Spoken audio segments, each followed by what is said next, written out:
और इस ट्रीटी का पर्पस भी आपको पता लग गया होगा क्यों किया है और इसमें कौन से देश थे। ना सिर्फ ये ट्रीटी ही की अमेरिका ने एशिया के अंदर, दूसरी ट्रीटी की सेंट्रल ट्रीटी ऑर्गेनाइजेशन, जिसको सेंटो के नाम से बोलते हैं, CEN का मतलब सेंट्रल टीओ ट्रीटी ऑर्गेनाइजेशन। अब इसका पर्पस क्या था, जो मिडिल के कंट्री हैं, ठीक है ना, ताजिकिस्तान, उज्बेकिस्तान, ये जो कंट्री हैं उनके अंदर, ठीक है ना, तुर्कमेनिस्तान, ये जो सेंट्रल एशिया के कंट्री हैं उसके अंदर साम्यवाद के प्रचार को रोकना।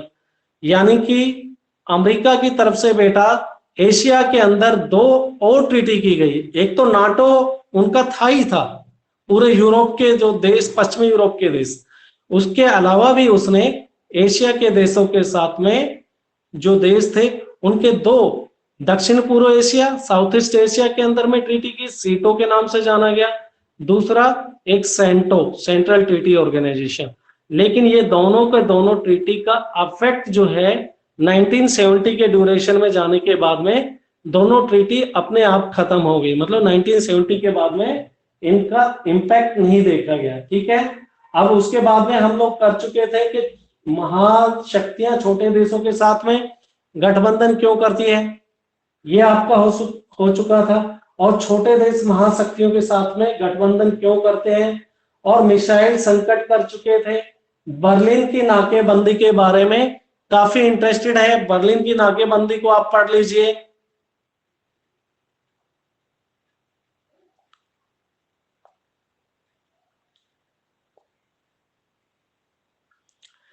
बेटे सेकेंड वर्ल्ड वॉर के बाद में तो आपका यूनाइटेड नेशंस हुआ है, यूनाइटेड नेशन का अस्तित्व में आया है सेकेंड वर्ल्ड वॉर के बाद में, ठीक है ना। ऊषा क्लियर हो गया, 1945 के बाद ही बना है आपका यूनाइटेड नेशन, राइट। तो अब हमारा चल रहा था बर्लिन की नाकेबंदी के बारे में बात की थी।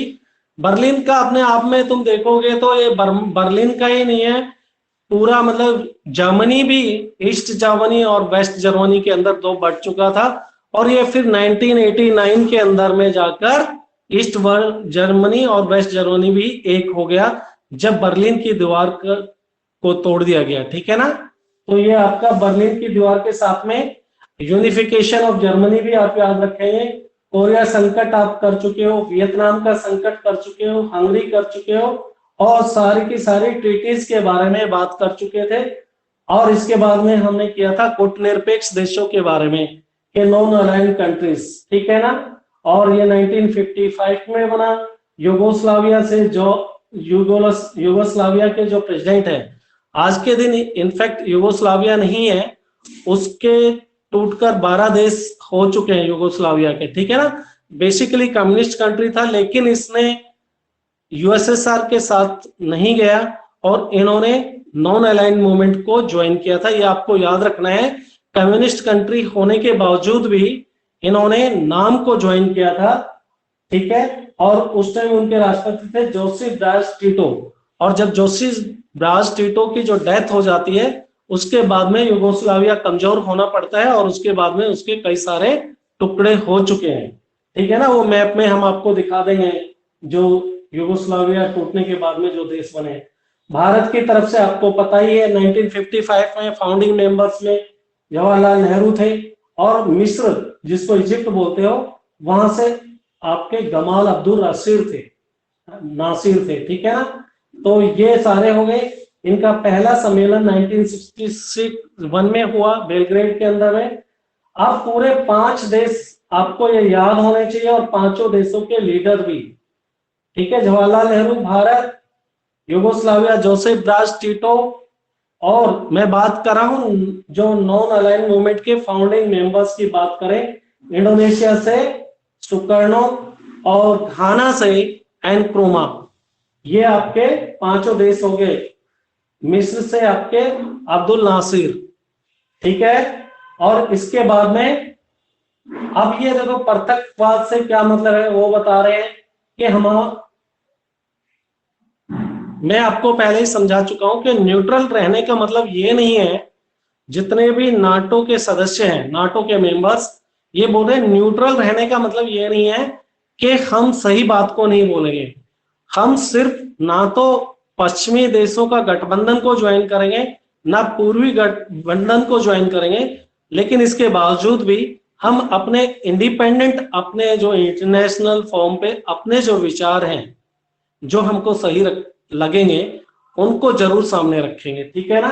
तो ये पृथकवाद का मतलब बताया है, क्योंकि यूनाइटेड स्टेट ऑफ अमेरिका ने जो है फर्स्ट वर्ल्ड वॉर से पहले पूरे वर्ल्ड से अपने आप को अलग रखा था, और उन्होंने इस तरह से अलग रखा था कि कोई मतलब ही नहीं है दुनिया में क्या हो रहा है, कुछ लेना देना नहीं, कोई देश को दबाया जा रहा है, किसी के ऊपर आक्रमण किया जा रहा है, तो अमेरिका बिल्कुल रिएक्ट नहीं कर रहा था। तो उन्होंने कहा कि जो अमेरिका का जो पृथकवाद है उससे नाम का पृथकवाद अलग है, हम दोनों गुटों से दूर जरूर रह रहे हैं, अपने आप को अलग रख रहे हैं, लेकिन हम कहीं पर भी अगर किसी देश के साथ में ज्यादती होंगी तो हम जरूर बोलेंगे, अपनी बात को रखेंगे, ठीक है। ये तटस्थता का मतलब यही है। ये हो चुका है क्या निरपेक्षवाद तटस्थतावाद है, तो वो नहीं। न्यूट्रल का मतलब हमने आपको समझा दिया है क्या है, और भारत को क्या फायदे होने वाले थे गुटनिरपेक्षता को अपनाने से, वो भी मैंने आपको सैटरडे वाली क्लास में बताया था कि भारत एक न्यूली इंडिपेंडेंट कंट्री है, जैसे कि और देश थे जो न्यूली डिकोलोनाइज्ड हुए कंट्री थे, उनमें वो सारे के सारे उस पीरियड में अंडर डेवलप कंट्री थे, उनका विकास नहीं हुआ था। तो भारत के लिए यह आवश्यक था कि वो दोनों गुटों से बेनिफिट उठाना चाहता था, चाहे यूएसएसआर की बात करो, अमेरिका की बात करो।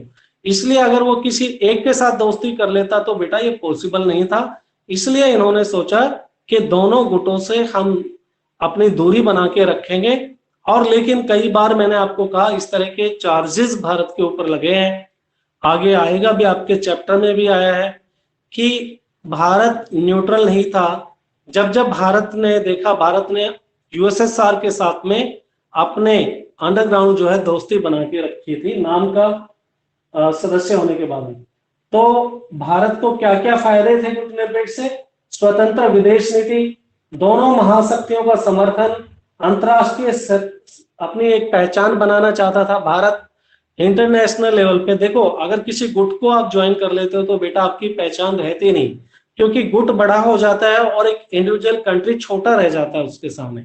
तो भारत एक आपकी इंटरनेशनल पहचान बनाना चाहता था इंटरनेशनल लेवल पे, तो उन्होंने डिसीजन लिया कि हम ना तो पूर्वी ना पश्चिमी गठबंधन को ज्वाइन करेंगे।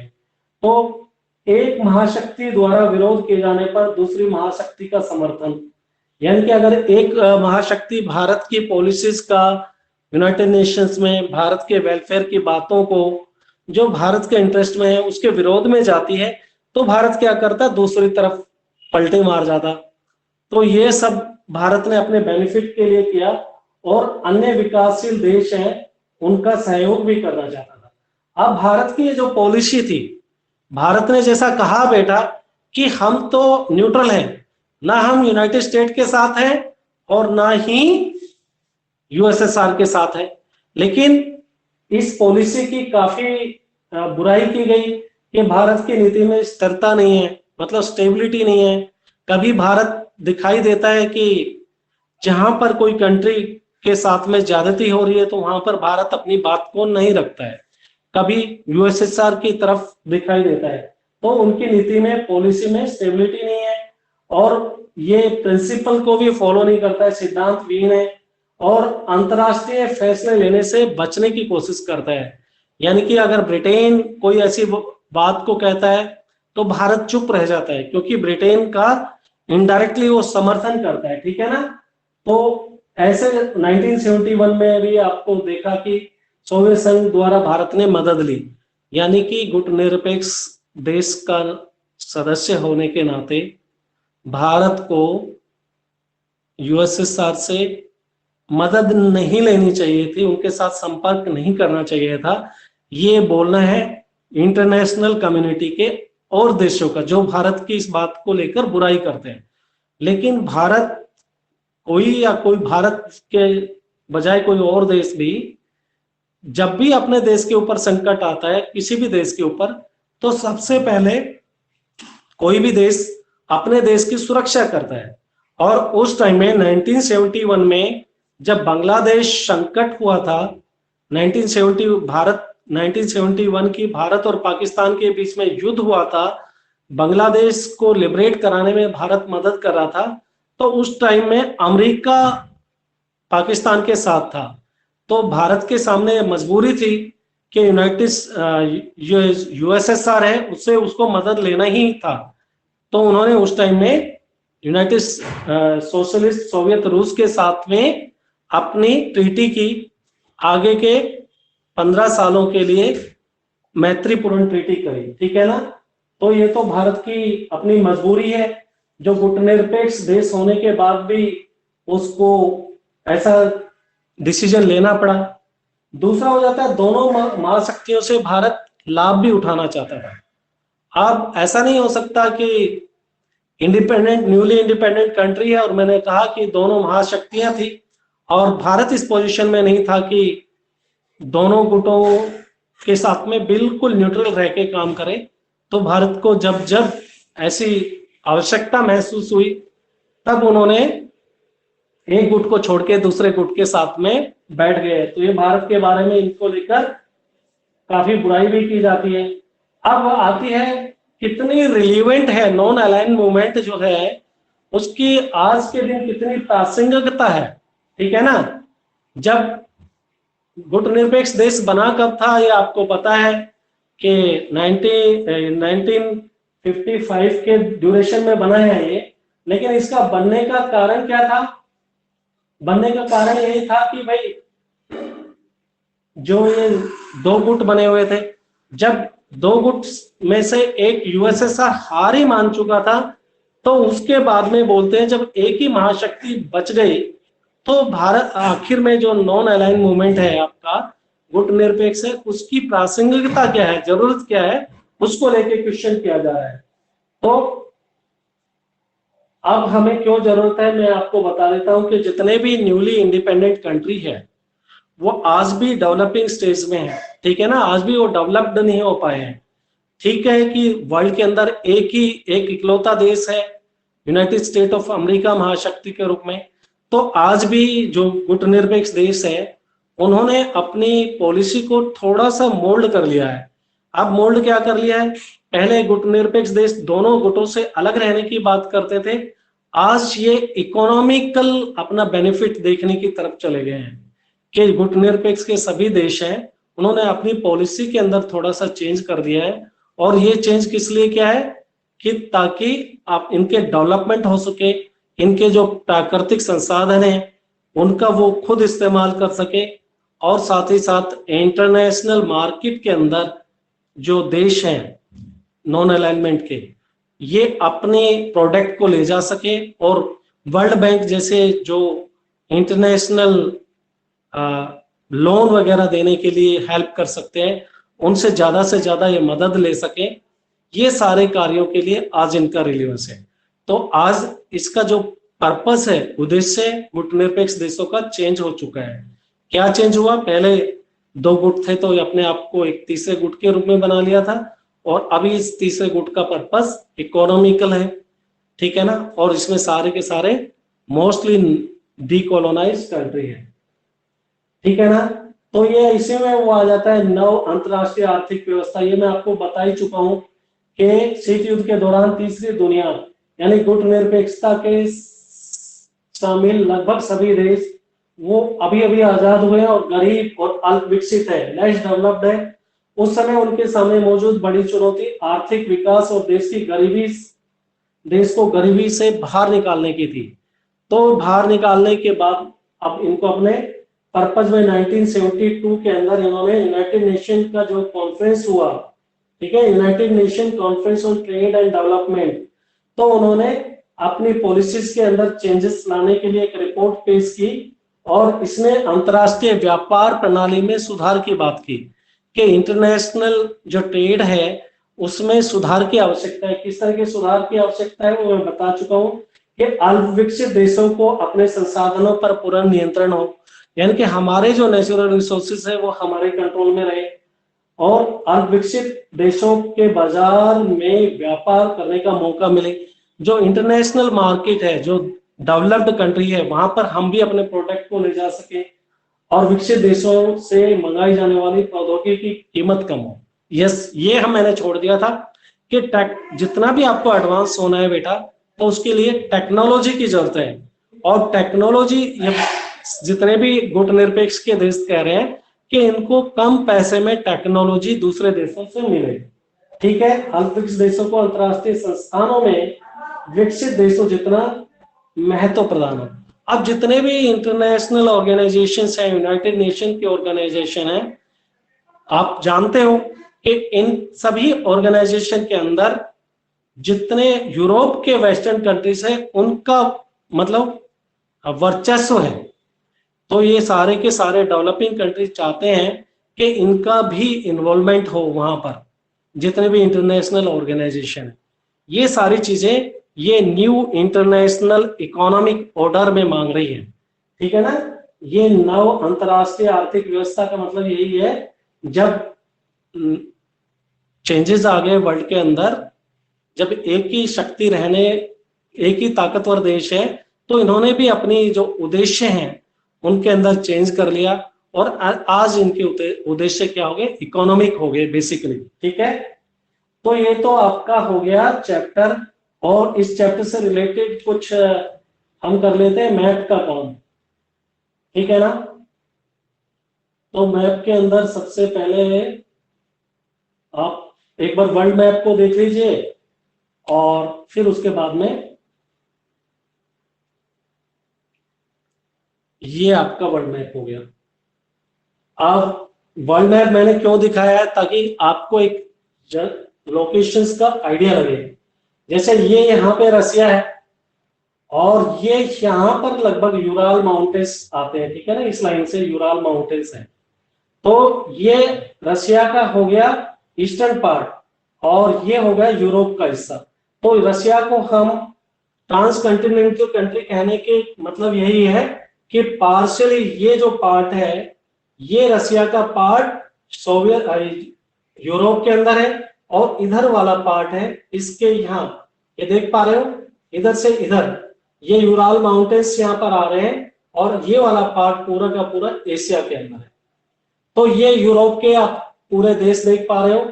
सबसे पहले अगर वेस्ट में, बिल्कुल वेस्ट में जाके देखोगे तो ये आपका पोर्चुगल, फिर स्पेन है, फ्रांस है, और फिर ये आपका, आप देख रहे हो ये अलग है, एक इंग्लिश चैनल है, ये बीच में जो समुद्र गुजर रहा है इसको इंग्लिश चैनल बोलते हैं। फ्रांस और यूनाइटेड किंगडम के बीच में ये जो देख पा रहे हो इसको इंग्लिश चैनल के नाम से बोलते हैं।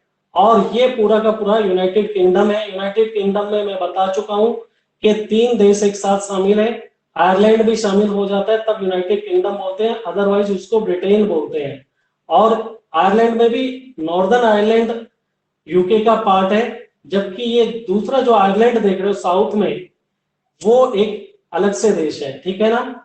फिर आपका हो जाता है जर्मनी। जर्मनी के आगे फिर ये नीचे छोटा सा देख रहे हो चेक रिपब्लिक है, और चेक के आगे स्लोवाकिया है, ये पोलैंड है, ये बेलारूस है। फिर आपके बाल्टिक कंट्री आ जाएंगे, एस्टोनिया, लैटविया और लिथुआनिया। फिर आपके ये स्कैंडिनेवियन कंट्रीज आ गए, नॉर्वे, स्वीडन, फिनलैंड। ठीक है। नीचे आप देख पा रहे हो इटली, और इधर आप देखोगे बल्गारिया है, Cyprus, Turkey, Armenia, Ukraine, Georgia. ये जो देश देख पा रहे हो ना आप नीचे की तरफ, यहां पर जो देश देखोगे ये सभी वो युगोस्लाविया से अलग हुए देश हैं। ठीक है ना। इस एरिया में एक दिन कभी आपको सेपरेट से दिखा देंगे। अब ये नीचे आपका पूरा का पूरा दक्षिणी ये अफ्रीका महाद्वीप है।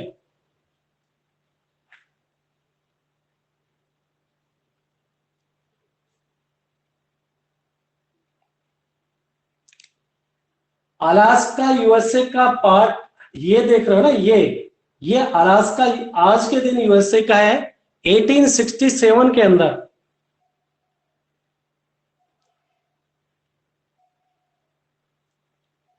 अरे मेरे बेटे, अगर आप मैप को, पृथ्वी को गोल मानिए, अगर ये गोल होगा ना तो ऐसे करोगे तो अलास्का समवेयर हियर आप देख पाओगे इसको ना, वेस्टर्न साइड में। अगर आप इसको गोल करके देखे, सोचो इसको फोल्ड करोगे तो रशिया के ईस्ट में आएगा अलास्का, ठीक है ना। अब धरती को उठाकर उधर नहीं ले जा सकते, यूएसएसआर का पार्ट वहां कैसे चला गया, लैंड एरिया है। ये सिर्फ 1867 के ड्यूरेशन में यूएसएसआर ने बेच दिया था यूनाइटेड स्टेट को, ठीक है ना। हाँ, तो ये आपके पूरे के पूरे स्कैंडिनेवियन कंट्री में देखोगे, नॉर्वे, स्वीडन, फिनलैंड और डेनमार्क भी इनफेक्ट आ जाता है। ये आइसलैंड जो दिखाई दे रहा है ना, छोटा सा Iceland, it is the part of the Denmark. Iceland जो है, ये देख पा रहे हो, ये डेनमार्क का ही हिस्सा है, ठीक है ना, जो डेनमार्क कंट्री है इसी का। और ये आपका पूरा मैं बता चुका हूं अफ्रीका महाद्वीप है। और ये आपका देश हो गया, ये हो गया आपका दक्षिणी अमेरिका। और दक्षिणी अमेरिका के अंदर 12 देश है, ब्राजील सबसे बड़ा देश है, उसके बाद में अर्जेंटीना, फिर कोलंबिया है, वेनेजुएला है, पैराग्वे है, उरुग्वे है, और इसके अंदर पेरू है, फिर चिली है। लगभग मतलब 12 देश है और एक ओवरसीज टेरिटरी है। ये आप देख रहे हो ना फ्रांस गुयाना, ये फ्रांस गुयाना दक्षिणी अमेरिका का देश ना होकर ये फ्रांस की ओवरसीज टेरिटरी है, यानी इसके ऊपर फ्रांस का कब्जा है। तो अगर इसको हम देशों से बाहर निकाल देंगे तो ये हो जाएंगे 12 देश। अगर इसको फ्रेंच गुयाना को लगा देते हैं तो उत्तरी अमेरिका के, दक्षिणी अमेरिका के अंदर 13 देश हो जाते हैं। लेकिन क्योंकि फ्रेंच गुयाना एक इंडिपेंडेंट टेरिटरी है, ओवरसीज टेरिटरी है फ्रांस का, इसलिए यहाँ पर 12 देश है। और ये वाला जो पूरा देश है ये आपका नॉर्थ अमेरिका है। और नॉर्थ अमेरिका यहां तक आता है, पैनामा तक, ठीक है ना। यहाँ पर एक पैनामा देश है और उसी के साथ में एक कैनाल भी है जो आपके अटलांटिक ओशियंस को पैसिफिक ओशियंस के साथ जोड़ती है। ये देख रहे हो अटलांटिक ओशियंस और पैसिफिक ओशियन। अगर अमेरिका ने क्या, अमेरिका को ये जो देश है इस तरफ जो अमेरिका के पार्ट हैं, इधर जाने के लिए उनको पूरा या तो जाना पड़ेगा पूरा दक्षिणी अमेरिका को क्रॉस करते हुए। तो फिर हमने क्या किया, ये पैनामा कैनाल बनाया और यहां से शॉर्टेस्ट रूट हो गया। तो ये जो पैनामा कैनाल यहाँ पर है बेटा, और इसके बीच में 7-8 देश हैं। तो ये जो कैरिबियन आइलैंड है, इस वजह से इनको कैरिबियन कंट्रीज बोला जाता है, ठीक है ना। और यहाँ ये वाला जो आपका मैक्सिको है, सॉरी क्यूबा है, और क्यूबा भी आपको मैंने बताया था यूनाइटेड स्टेट ऑफ अमेरिका के बिल्कुल साउथ में है और ये एक आइलैंड कंट्री है। और लेकिन ये दोस्ती किसके साथ है इसका, सोवियत रूस के साथ।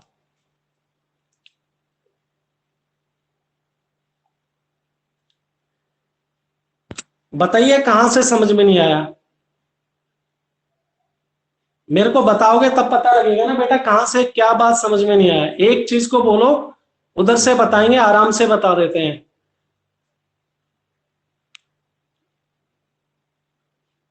ओके, हाँ ऐसे पार्टिकुलर मेरे को बताओ सर यहां से समझ में नहीं आया।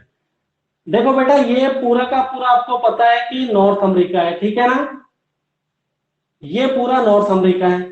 और नॉर्थ अमेरिका हम यहां तक मानते हैं, ठीक है ना। नॉर्थ अमेरिका, कभी कभी इस एरिया को कैरिबियन कंट्रीज बोला जाता है या सेंट्रल अमेरिका बोलते हैं। तो नॉर्थ अमेरिका प्लस में ये सेंट्रल अमेरिका, इनको पूरे को मिला के नॉर्थ अमेरिका बोला जाता है। ये देखो लिखा भी है सेंट्रल अमेरिका, या फिर कैरिबियन कंट्री भी बोले जाते हैं। बेसिकली क्या है, ये सारे के कुछ कंट्री है 7-8, वो आइलैंड कंट्रीज हैं। तो ये पूरा नॉर्थ अमेरिका का ही पार्ट माना जाता है यहां तक। यहां पर एक पैनामा देश है और पैनामा देश के साथ ही आप देख तो पा रहे हो ये वाला हिस्सा, हाँ ये यहां पर पैनामा देश है, कोलंबिया है, ये कोलंबिया आपको दिखाई दे रहा है, मैप में देख लेना अपने पास में। यहां पैनामा जो कंट्री है उससे अटलांटिक ओशन, ये वाला आपका अटलांटिक ओशन है। ये देखो एस की शेप में पूरा अटलांटिक ओशन है, राइट ये, और ये पैसिफिक ओशियन। तो पैसिफिक ओशियन और अटलांटिक ओशंस को ज्वाइन करने के लिए पैनामा देश के बीचों बीच एक कैनाल जारी है जिसको पैनामा कैनाल के नाम से बोला जाता है। और ये पैनामा कैनाल क्या करती है, इधर से जाके जो लंबा रूट था पूरा दक्षिणी अमेरिका को क्रॉस करके इस तरफ जाना पड़ता था, ठीक है ना। जो यूनाइटेड स्टेट ऑफ अमेरिका के ये देश हैं, इस तरफ वाले वेस्टर्न वाले जो राज्य हैं, देश नहीं जो राज्य हैं, वहां तक पहुंचने के लिए पूरा उत्तरी दक्षिणी अमेरिका जाना पड़ता था। और दक्षिणी अमेरिका के एकदम केप यानी कि बिल्कुल नीचे से फिर ऐसे आना होता था। तो पैनामा कैनाल ने क्या कर दिया, ये यहां से क्योंकि छोटा ही रास्ता था, इसको काटकर यहाँ पर नहर बना दिए। और इससे वो नहर इतनी बड़ी है कि इससे शिप का आना जाना आराम से हो सकता है। ये बात समझ में आ गया?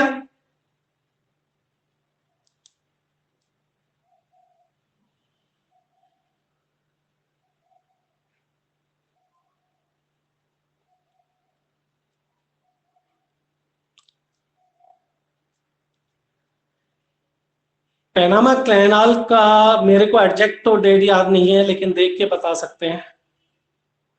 नहीं एग्जैक्ट याद है डेट, ठीक है ना।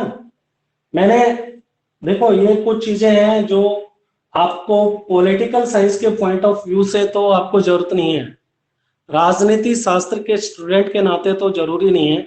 लेकिन मेरा मतलब ये है कि जब तक आप मैप को नहीं जानोगे, एक एक कंट्री के बारे में नहीं जानोगे, तो वहाँ की पॉलिटिक्स भी, वहाँ के जो ग्रुप्स हैं, जो इनके नेशंस के आपस में एग्रीमेंट होके रखे हुए हैं, वो भी आप नहीं समझ पाओगे। क्योंकि किस देश ने दूसरे देश के साथ में गुट बनाया है, आसियान क्यों बने हैं, तो आपको आसियान के सारे देशों का मैप समझना होगा।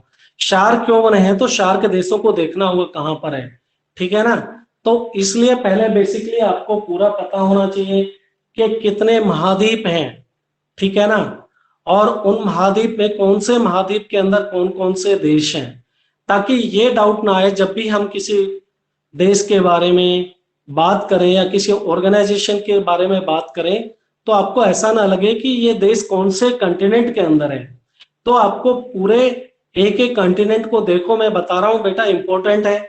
और उस कंटिनेंट की विशेषताओं के बारे में जानो, उसके अंदर जो देश हैं उनको समझो, उनके अंदर कौन कौन से पहाड़ हैं, ठीक है, कौन कौन सी नदियां हैं। जैसे अगर बात करोगे, ये आपका ब्राजील की बात करें, तो ब्राजील के अंदर सबसे आपको पता होना चाहिए कि ब्राजील जो है दक्षिणी अमेरिका का सबसे बड़ा कंट्री है। और ब्राजील के बीचों बीच ही इधर से, ये देखो, यहां से पेरू से होते हुए अमेजन नदी निकलती है। और अमेजन नदी के आसपास के एरिया में घने जंगल है।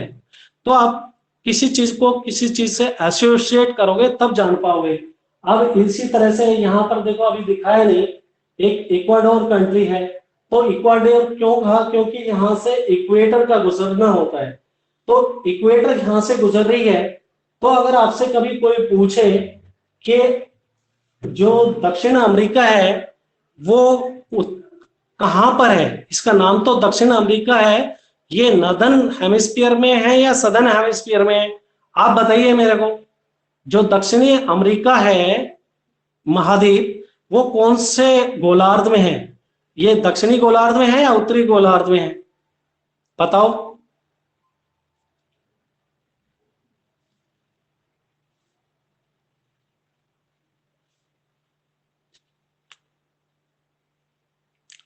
हाँ, लेकिन ऐसा नहीं है बेटा, ये दोनों गोलार्ध में है। जब हम कह रहे हैं कि हमारा पूरे ग्लोब को कौन बांटता है, equator divides the globe into two parts, ठीक है ना। जो इक्वेटर के नॉर्थ में है नॉर्दर्न हेमिस्फीयर, इक्वेटर के साउथ में सदर्न हेमिस्फीयर। लेकिन अगर आप, मैंने कहा ना अभी, यहाँ पर एक कंट्री है इक्वाडोर, और इक्वाडोर के, इसलिए उसको इक्वाडोर कहा जाता है, उस देश का नाम इक्वाडोर है, क्योंकि वहां से इक्वेटर गुजर रही है। तो अगर इक्वेटर इक्वाडोर से गुजर रही है, तो इसका मतलब 1/3 पार्ट जो है दक्षिण अमेरिका का, वो कहां पर है, वो नॉर्दर्न हेमिस्फीयर में है, ठीक है ना। और बाकी पार्ट आपका सदर्न हेमिस्फीयर में है। तो इसका मतलब आपका दक्षिण अमेरिका दोनों हेमिस्फीयर के अंदर में है, ठीक है ना। लेकिन नॉर्मली आपके दिमाग में क्या रहता है कि ये तो दक्षिणी गोलार्ध के अंदर है। तो ये कॉन्सेप्ट कब क्लियर होंगे, जब आप देखोगे। ऐसे ही आपका जो बात करें अफ्रीका महाद्वीप, तो अफ्रीका महाद्वीप से आपके तीनों इक्वेटर भी, ट्रॉपिक ऑफ कैंसर भी और ट्रॉपिक ऑफ कैप्रिकॉर्न, यानी कि एक ही महाद्वीप है जिससे तीनों रेखाएं गुजर रही है, इमेजिनरी जो लाइंस है वो गुजरती हैं, वो है आपका अफ्रीका महाद्वीप। ठीक है ना। तो मैं आपको सजेस्ट करूंगा, मैप आपके पास में है, थोड़ा सा इसमें अपना इंटरेस्ट जगाओ बेटा। जब तक आप नहीं देखोगे इनका सभी देशों के नाम वगैरह, बड़ा मुश्किल है आपको पूरा सब कुछ समझ में आना है। ठीक है ना। बाकी आप अभी भी थोड़ा सा टाइम है, मैं आपको नाटो का मैप और दिखा देता हूं।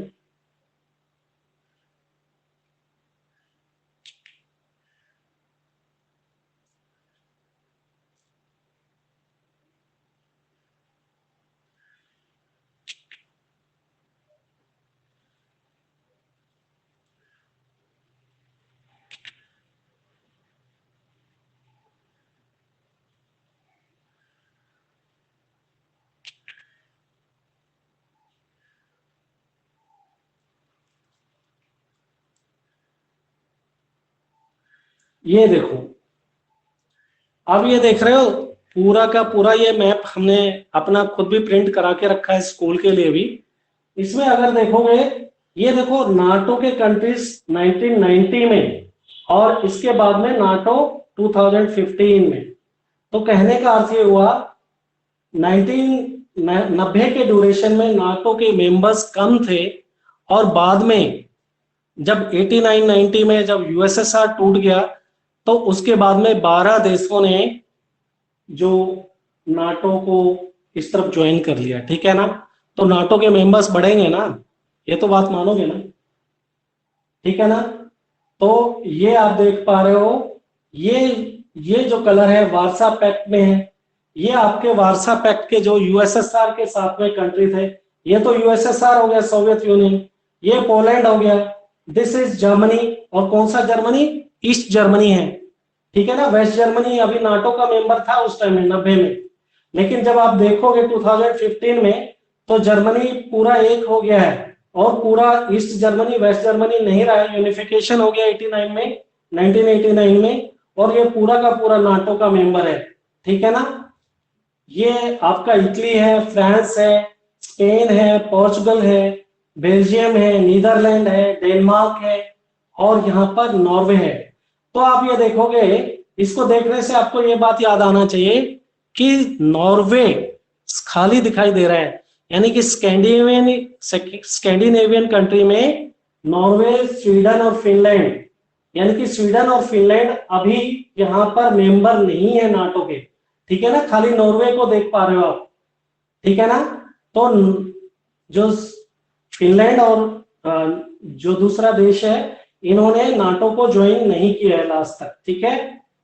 अब ये देखो, ये यहां पर देख रहे हो तो आप खाली 2015 में रशिया रह जाता है और नाटो के मेंबर्स बढ़ गए हैं, यानी कि यहां पर जो 3 देश हैं और आ गए हैं, जो कि 1989 के अंदर 90 में अलग हो गए थे। कौन कौन से देश? यूएसएसआर से अलग हुए, एस्टोनिया, लैटविया, लिथुआनिया, ये 3 देश और बढ़ गए इधर। फिर यहाँ पर देखो रोमानिया आप देख पा रहे हो, जो वार्सा पैक्ट का मेंबर है, लेकिन यहाँ पर रोमानिया फिर नाटो में चला गया। बल्गारिया आप देख पा रहे हो, इधर वार्सा पैक्ट में है, बल्गारिया अब इधर आ गया नाटो में। टर्की पहले से ही था, ग्रीस पहले से ही था, अल्बेनिया ये अब एक नया देश बन गया है, ये जो युगोस्लाविया से जो टूट के बना है वो देश है। ऐसे ही स्लोवेनिया भी युगोस्लाविया से टूटा, ये क्रोएशिया है, ये युगोस्लाविया से हुआ अलग। हंगरी देख पा रहे हो, और ये चेक और स्लोवाकिया जो यहाँ पर एक थे और नाटो ये वार्सा पैक्ट में था। चेकोस्लोवाकिया एक देश था, वार्सा पैक्ट में था, अब जाकर ये चेकोस्लोवाकिया अलग हो गया है। यहाँ पर चेक रिपब्लिक एक अलग कंट्री है, स्लोवाकिया अलग कंट्री है। ठीक है। अरे देख पा रहे हो तो डिफरेंस क्या है 90 के नाटो में और आपका 2015 के नाटो में। क्लियर हो गया ये चीजें? ये क्लियर तभी होगा तब आप मैप के ऊपर खुद प्रैक्टिस करोगे। जब तक आप अपने हाथों से मैप नहीं बनाओगे, मैप को बनाने का मतलब है बार बार आप मैप को फिलअप करके नहीं देखोगे। अब मैप मेरे पास में इतनी अच्छी क्लैरिटी नहीं आ रही है बोर्ड में, नहीं तो मैं सोच रहा था कि आपका मैप का भी पार्ट करा देते। ठीक है, तो आज का अपना टाइम हो गया है और अभी हमारे पास आज के लिए कुछ और है भी नहीं जो आपको बताएं, तो आप अभी एग्जिट कर सकते हो।